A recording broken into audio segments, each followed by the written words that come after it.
Kasi hindi nakasulat sa Biblia na pag mananalangin, mag-sign of the cross ka. Wala nun. Wala nun sa Biblia.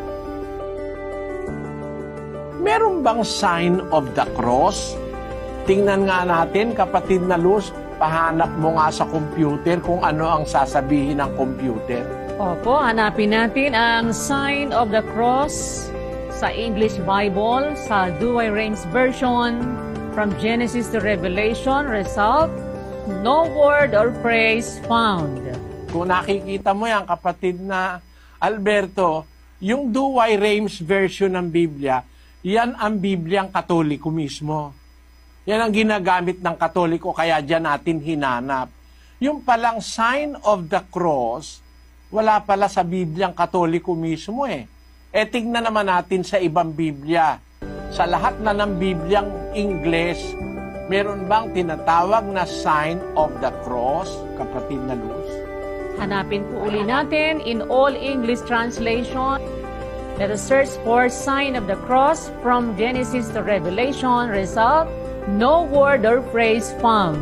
Ayan, ang sabi ng computer, hindi pala naman nakasulat yung sign of the cross eh. E paano mong gagamitin yun? Alam mo kung ano yung sign of the cross, kapatid?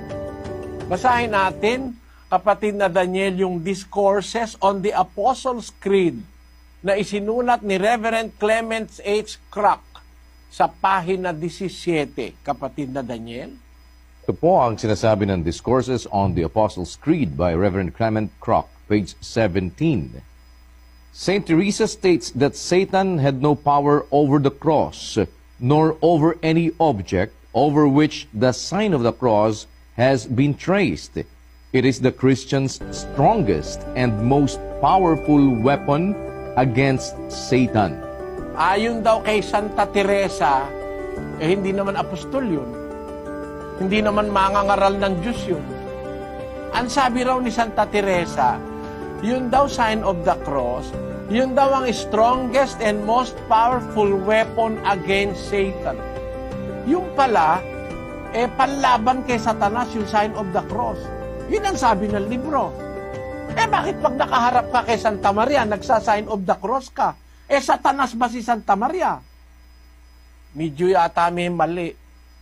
Bakit? Panlaban pala kay Satanas. Ba't mo naman sa harap ng estatwa ni Maria, magsa-sign of the cross ka? Bakit pagpasok sa simbahan, yung pala'y panlaban kay Satanas yung sign of the cross? Bakit ginagamit mo sa harap ng altar? May Satanas ba sa altar? Mag-isip ka, kapatid na ha? Ito pa ang panalangin, hindi namin ito inimbento. Ito'y isinulat sa maikling katisismo, kapatid na Daniel. Ito po ang maikling katisismo, pahina 3, may nihilabstat ni J.C. Abriol at imprimatur ni Hernando Antiporda.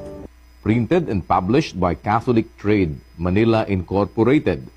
Ang tanda ng Santa Cruz.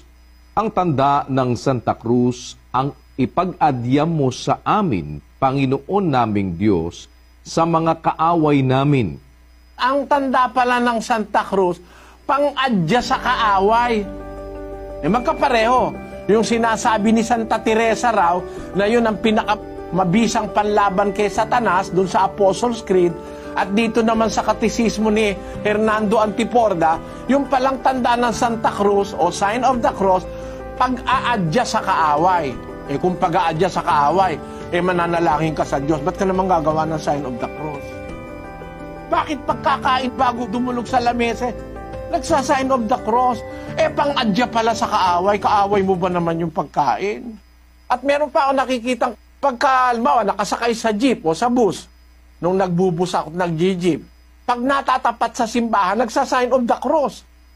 Ganun ka ako, yung pala'y pang-adya sa kaawa, yung pala'y panlaban kay Satanas. Ba't pagtapat sa simbahan, dali-daling nagkukuros? Magulong aral yan kasi wala sa Biblia. Mag-isip ka, kapatid. Hindi naman sa akin galing yun galing sa libro nyo. Kaya ko naman kinuha sa libro nyo ang sagot, dahil wala naman kasi sa Biblia. Diba? Kasi hindi nakasulat sa Biblia na pag mananalangin, mag-sign of the cross ka. Wala nun. Wala nun sa Biblia. Di hahanap ako ng ibang impormasyon. Nakita ko sa librong Katoliko, yung palang sign of the cross, pang-adya sa kaaway, panglaban sa kaaway, at pinakamabisang panlaban kay Satanas. Sabi ko, may mali. Mali talaga, kapatid. Sana naunawaan mo, kapatid na Alberto.